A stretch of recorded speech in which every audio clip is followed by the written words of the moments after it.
Hello, welcome back to your art class. I know it's been a while. I hope that you enjoyed your break, but now we're ready to get back to business and we've got some art to make. So let's get going. We've got a gorgeous little drawing for today.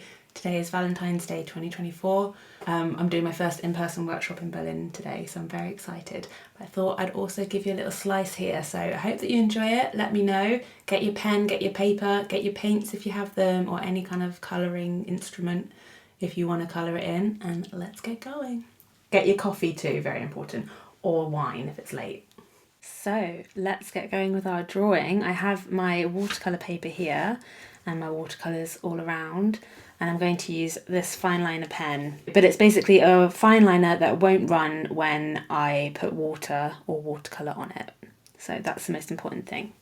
All right, so we're going to start by drawing a long shape. So we're going to start here in the top, like kind of side corner, and we're going to go a little flick up and around to like the center almost, and coming down in a slope and around and back up, basically doing like an aubergine shape almost with the leaf bit coming out here. So it doesn't matter how far you come down, as long as it's not off the page, but that doesn't really matter, but you want it to kind of be this shape. Okay, then note that we have about 2 fingers worth, I'd say, here, ideally. So then we're going to do like half a finger or 1 finger's worth of space here, and we're going to do, we'll start a point, put a little point here, which is slightly lower than this point, and a point here, and a point here, so like a little triangle, and we're going to do a kind of UV shape, so it kind of goes to a point at the base here and then comes back up in like a U shape. Okay, then we are going to do, we want to do 2 lines in this space, so one here, kind of equal spacing, so try and think of like, okay, 1, 2, 3 sections, and we go 1 and 2, doesn't have to be perfect, and then this is going to curl around and curl around, just those 2, we leave this bit on its own, and then you can connect this bit up to the middle here. Then we're going to bring a curved line around here and connect it to the end there, so it's a little flick out. Then I'm going to draw a little line just vertically down here. So vertical line like this. I know it looks funny, but trust me. Then we're going to do an upside down teardrop in this shape here, and I want it to come to about here, so leaving about a finger's width, a little bit less maybe. So we start from here and it's an upside down tear shape,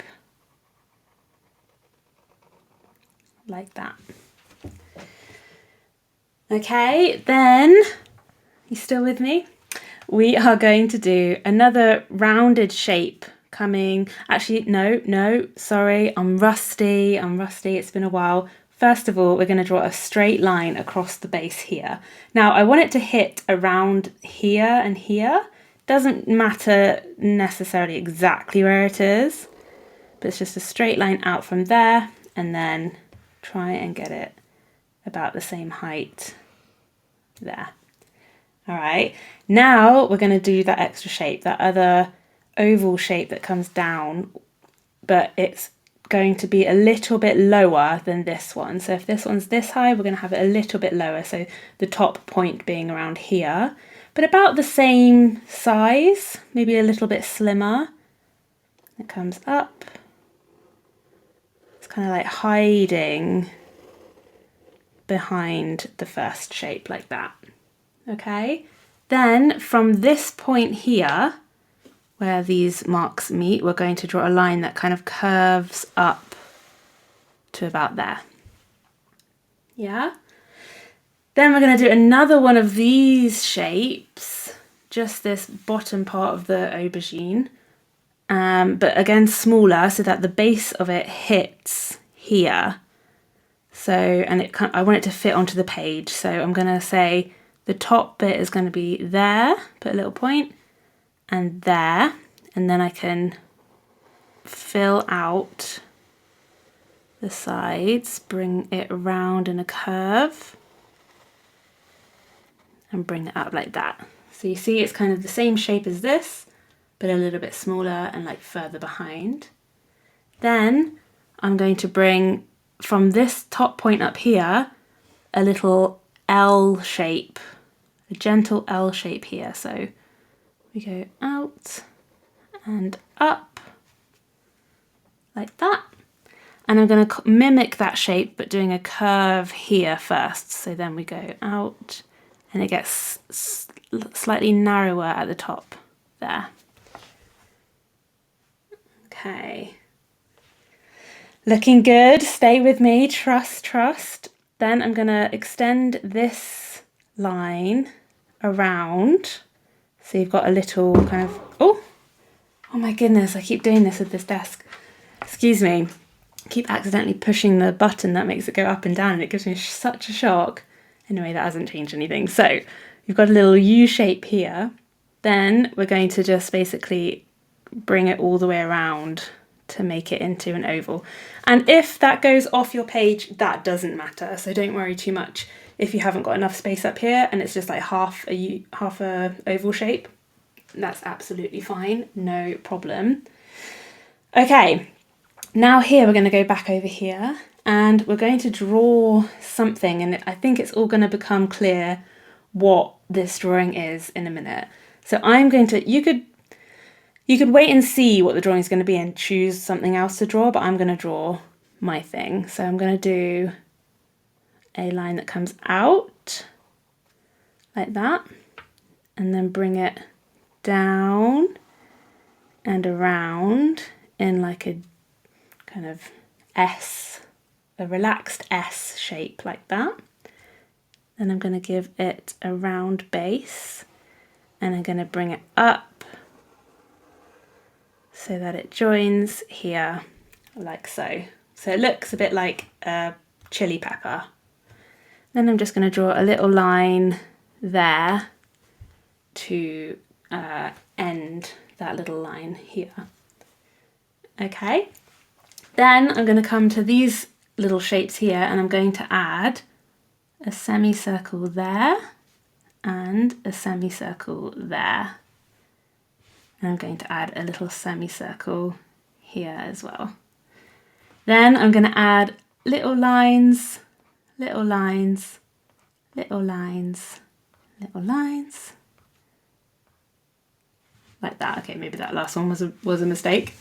But can you tell what that is then? That is, in fact, a hand. So I can add a couple of little knuckle marks. It's a very abstract hand, but that's what we're here for. So I can bring it up a little bit so you can see in detail. If the light shows. That's the little detail. And all these little marks you can add or you can leave out if you choose to. It's up to you. So this would technically be a thumb. Very odd looking thumb, but that's okay. And then if you know that that's a hand, you can see that this is the arm that's connected to it. This is the shoulder and this is the other arm. So then this is a face. Don't freak out about a face. We're going to keep it really simple. So the main thing that we need to do is put a nose in. So I'm going to put just a line. It's basically like a sophisticated L shape, but you could also just do 2 dots, or you could do like a little C shape or whatever, little triangle even, could look cute. And then you have to put the mouth. So I'm going to do like a moody little mouth, which is basically like a frown like this.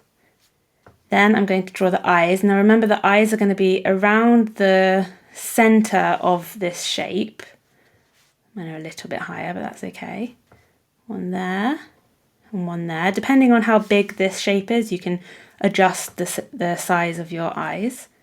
And I'm going to just draw the eye bit, iris, pupil, iris and pupil, kind of to this side to make it look like they're looking in this direction. Then, so it doesn't look creepy, I'm going to add my eyebrows. Again, could just be one single line, but I'm going to go for bushy. And then you can already see the personality here, but now you can adjust it with the hairstyle of your choice. So I'm going to add, of course, a fringe or bangs or pony, however you call it.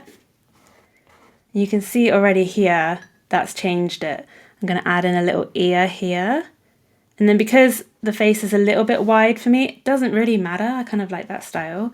But I'm going to basically disguise it with a hairstyle that's basically bunched up. Because this person's kind of like sitting there with their little, I can't show you, but like their shoulder kind of up, a little bit in a funk, holding this thing in their hands. We don't know the story behind it, but that's part of the magic of it, isn't it?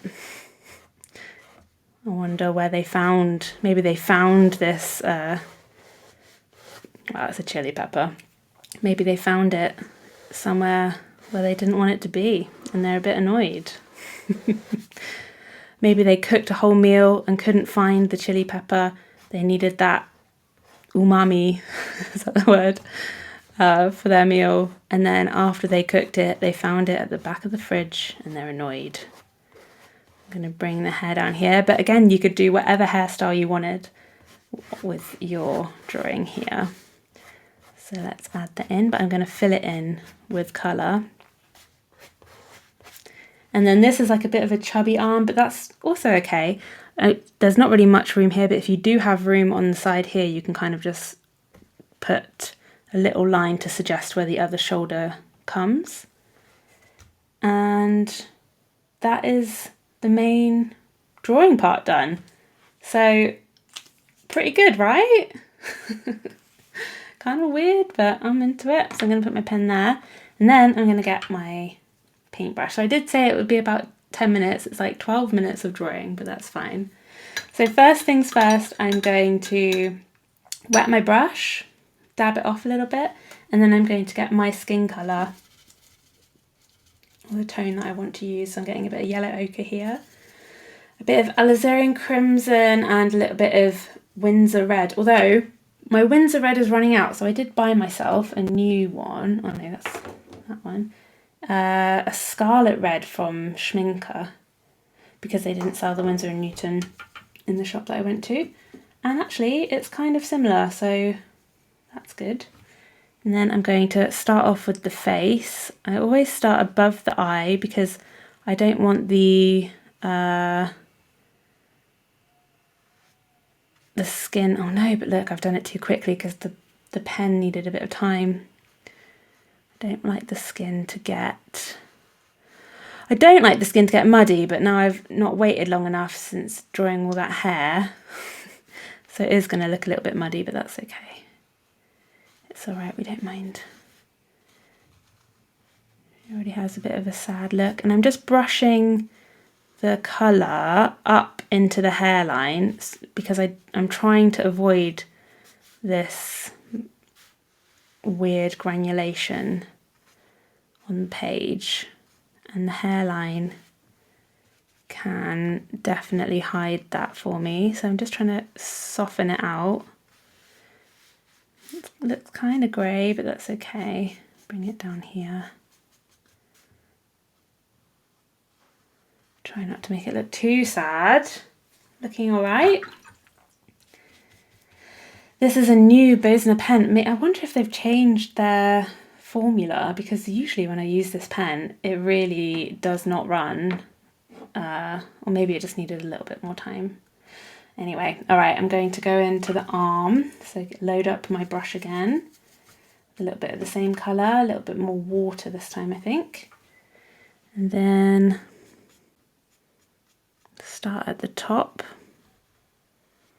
When I'm painting with the watercolour, I'm always trying to paint in sections, because if I start doing a bit of paint up here and then I start doing a bit of paint down there, then I'm going to have this line that dries here and this line that dries here, and it's a bit harder to get a nice thorough look.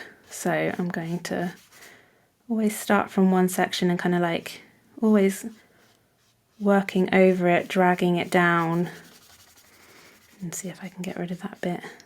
That was my example. Again, the pen is bleeding a little bit, but I don't mind. It kind of looks cool, this bleed here, but it's not how it's supposed to look. I'm going to use my rotoring pen next time. Can't beat rotoring, but the thing is they're really expensive. They are nice, but these ones are a little bit cheaper. These are like €2.10 per pen. And I think the rotoring are closer to 3. I guess it depends where you get them, but... So I've just gone against my advice here and I've started painting in the middle section, but sometimes I just can't help myself if there's a big open area that needs to get painted. I'm just like, what? Let me in. But I'm going to try and work quickly. You can see up here it's starting to dry as I'm working down here, so I can always go in and just gently kind of scrub over it. And then continue working down here. Just pulling it up, just moving the colour around. I'm using this watercolour paper, so it's easy enough to get the paper loaded with water and it won't buckle. Oh, I'm a bit stressed about these pens though. Honestly, I don't know why they're running last time, because I just bought a new batch for my workshop that's happening today. Ooh, I'm going to have to do a few more little tests now. See if I'm just going to get some more. That's no good. And you can see sometimes it makes this funny little... Oh, sorry, I'm just changing my position. I've always got to cross my legs and then cross my legs. You can see you can see here this little kind of drying pattern. It just does that sometimes, I swear, like the pen repels the paint a little bit, or the paint's loaded up too much on the sides, or I don't know, many different reasons. So while it's still kind of wet, I can go back in and kind of just soften those edges. You always have a risk of lifting paint if you go back in when it's wet, but sometimes it's worth it, because I don't like, especially when I'm painting skin, I don't like it to have that kind of creepy little peeled look. But this pen has really done a dirty on me. It's Valentine's Day, I suppose. It's got to watch out, haven't you? For these situations. All right, so skin is painted now. I'm probably going to go back in once it's all dry and lighten up the face a little bit, because it looks a little bit grey, but I think that's okay. Now is the fun part. I am going to paint this top, and I think I'm going to paint it blue because I have a lot of blue on my palette. I was going to say purple, but I've just realised my purple is empty and I need to get it, and I don't know where it is in amongst all of these. So I'm just going to load up my blue. Got gorgeous blues down here on my palette. The main one is ultramarine, star of the show, and then I have an indigo to kind of add a little bit of depth. And then I bought this blue, which I thought was going to be this like light blue, in Dantharine blue. Don't come for me, art nerds, because of the packaging. I'd never heard of it before. And is it a single pigment? Where's the pigment on here? Yeah, it's PB60, so it's a single pigment, so it's like a one colour, and it's really dark. So I was like, oh, I was expecting like a sky blue, but no. So yeah, I've got this really deep, lush blue situation going on now, which is nice. Because basically there was a art shop just up the road from me, and they were having a closing down sale, sadly. It's kind of like one of those random art shops. It wasn't a chain, and it was like almost intimidating, but not, because I'm such an art nerd that I just love it. But yeah, they had closed down, but they had a closing down sale for like 3 months, and all of their stuff they were just trying to sell out. So half of the shelves were empty. So I went and bagged a load of tubes of random watercolours that I would never normally have bought because it's expensive, but they were like 30% of the full price, like real cheap. They just wanted to get rid of it. So I got myself a nice cadmium orange, which I've never had. I would usually just mix up my oranges, but now I've got this nice strong pow of cadmium orange. Is it a hue?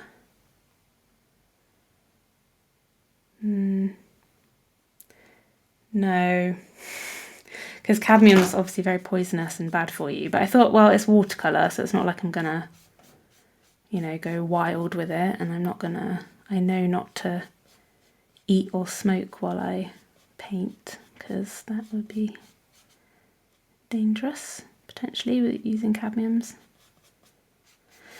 Anyway, sorry, I'm blabbling along. And then I'm just going to paint on this side too to show you that this is part of the person's top half. In my sketch, there's a little bit more on this side, but it's okay. Sometimes, oh no, I had a blue finger. Oh well, we'll deal with that in a minute. Yeah, because sometimes if I paint over the lines, if you have a clean finger, you can just quickly like wipe it if you act really quickly, and then it will soften that colour with watercolour. That's why I quite like using it. This is, I was talking about cadmium, lol. Not gonna, if you did that with cadmium, you just have to wash your hands. And then up here, kind of blending it in here, but I'm gonna paint the hair. So that's fine. All right. Let's deal with this little mark. In fact, I'm going to dip my finger in my water as well. Get rid of that. Okay, so I'm just going to go in and gently, and there's quite a lot of, I'm basically trying to lift it, but that was a lot. Oh, Ness, what is going on? And lifting all this blue. And because the colour of the arm was quite light, you can see it's lifting the paint, but honestly I think I'm gonna have to lose that perfection, but that's okay. Art is all about just dealing with your mistakes as and when they come. So now I'm going to move on to this guy, which is my pepper, and I have painted it in my sketch green, but I think I'm going to do it nice bright red. So I've got a mixture of Winsor red and Scarlet red, Winsor & Newton and Schminker, using a little combo, and then I'm going to just paint it on. Oh. Next best thing, if you don't have a pet to stroke, is stroking on paint onto nice paper. Maybe. Lovely. So I'm going to do one coat of that and then let it dry, and I'll probably come back in and add a few more coats to give it a little bit of depth. But while I'm here, I'm going to just get a little bit of pink on my brush because it's already kind of a pinky colour. I will often do that if I'm painting a painting with lots of colours. I will kind of move from similar colour to similar colour to help save paint. And then I'm just going to paint her nails, a bit of nail polish, always quite satisfying. Never get around to painting my own nails. I have a lilac nail polish on my bedside table. I've been meaning to do it, but I can never sit still for long enough, to be honest. That seems to be my problem. All right, now I'm going to just brush that off. That brush was very loaded. Nice. And I have a nice clean brush. And I'm going to go back in to the face because it's dry now. I'm going to try and paint, I've got a lot of red going on there, a lighter colour than this horrible grey. So hopefully the first activation of the ink pen was the worst.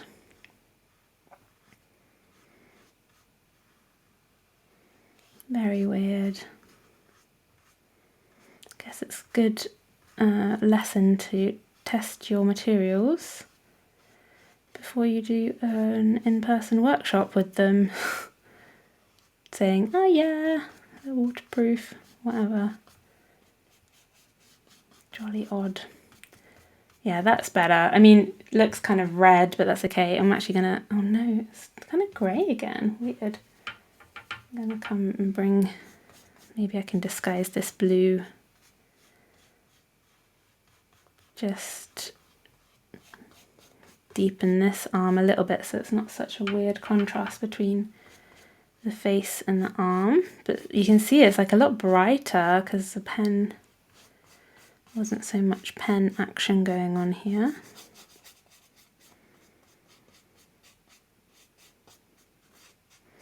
If I had loads of time for this, I would 100% draw a tattoo over that blue blob because it's driving me insane, but another day, another day. Okay, now, oops, this is pretty dry. Like, it dries so quickly because the paper is so absorbent. I'm going to get a little bit of pink, a little bit of red. God, the red is so powerful. It really ignites itself when you wet it with the brush. And then I'm just moving onto a little bit of Caput Mortem, which is like a kind of browny red. And I'm just going to come in with this darker tone on the one side, because I want to just try and create a little bit of, not realism, but a little bit of kind of depth. So I just used it on one side, and then I'm going to dab my brush off, get a semi-clean brush and just soften that transition. There, I want a little highlight there. So you can see this bit's kind of highlighted. That's quite nice, and I could continue to do that over and over and over, and I could get like quite realistic results with that. Then I'm going to do the top bit, and this bit I'm going to basically wet. I might even flip it around. I'll just flip it like this so it's easier. Oops. I'm going to wet it with water, like so.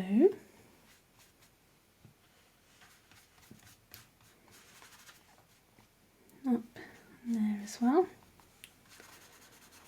And then I am going to add a background, and I'm going to use yellow, I think, to contrast. We're going primary colours, and the water that I've laid down just helps me to kind of push the colour, give it this kind of like soft blended effect. There's a little bit on this side too. This yellow is so powy, pow pow. Almost too powy actually. Maybe I'll use more of the Naples. Yeah, it's a bit softer. But, you know, I'm getting into the swing of the idea of ugly painting for my workshop. My workshop is ugly art, watercolour painting. We're going to be painting some ugly, oh no, Ness. Touched on the red, but hey, that's fine. It's all part of life, isn't it?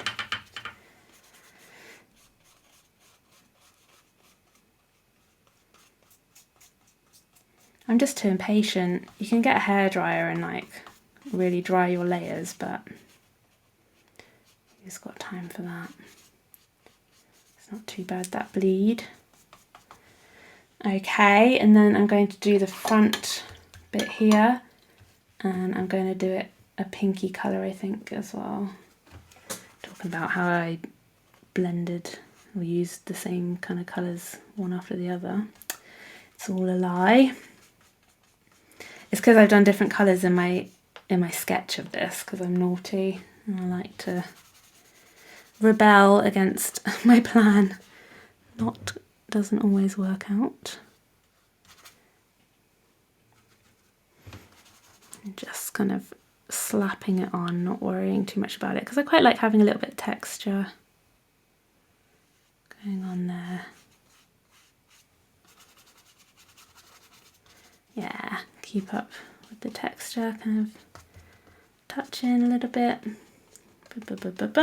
And the last thing I need to do is the hair up here, but the thing is the yellow is going to continuously be wet. So I've got this brown here. I've been using a dark brown from Winsor & Newton for years, which I just inherited from past jobs. And it's finally run out, and they don't seem to sell it anywhere now in like the standard collection that you can buy, like individual tubes in the art shops. So I had to change my brown, and so I went for Van Dyke brown, and I've got to say it's actually pretty good for what I wanted it for. Right, there's a big piece of dust in this hair. So Van Dyke brown gives this nice kind of earthy brown, because I found other browns will be too like reddy or too greeny, and I wanted like a nice dark earthy brown. Oh, that's going to blend in there. Because I'm impatient and I should wait. But I don't want to. We saved it, I think. But again, you can do your own colours. I think I would not choose necessarily this colour combination if I painted this again. Oh, it's kind of like a powy look. Okay, now my final touches, and this is always a risk as well. So I'm going to put in little rosy cheeks on my brush, just a little bit brown. This is why we have the 2 pots of water situation, so that you can use the cleaner one if you want to really change your palette. And then I'm just going to pop in some rosy cheeks, but I'm going to be careful to not touch the hair. Usually I would, if I remember, do the rosy cheeks before the hair and kind of like draw it to the hairline and then paint over it. But not today, not today. And then this is dried, so I'm just going to go back over with this pink to give it extra depth on the side and kind of bring a ring there. Soften that blended bit there. And there we have our chilly lady. I could continue with this and add a little bit of texture and stuff onto the background. I think that the back could do with a little bit of something, and maybe the foreground too. Let me show you. This is my version compared to my plan. This was my plan, although the camera makes it look a bit weird. Although I quite like both of them. This lady looks a little bit happier, although again, face to skin isn't, like hand to face skin is a bit different. She looks a little bit sad, a little bit fed up. So take your pick. Either way, I think it's quite cute, actually. So there we have our cute little drawing. What do you think? I'm very happy with mine, actually, despite the problem with the pen. These things happen, but I can see kind of the greyness in the face, but that doesn't bother me too much. And I think that if I had more time, I could make it look like I was meant to do that by adding more layers of colour and just like making it a little bit deeper, giving it a bit of depth. But for the amount of time that we had and the surprises that came along, I'm pretty happy with our design for today. So I hope that you enjoyed doing it too. I would love to see what you came up with on my instruction and see whether or not you got something close to this, or whether you did your own thing and what kind of expression you gave the person. So please send pictures or just tell me how it went for you. You can send pictures on Instagram, you can DM me, or find all of my contact details in amongst the information here. And thank you so much for joining me. It was really fun, and I think it's definitely good for us. I think we should do this again. I'd like to see you again, okay? So happy Valentine's Day. Yeah, we'll see you soon. Okay, bye.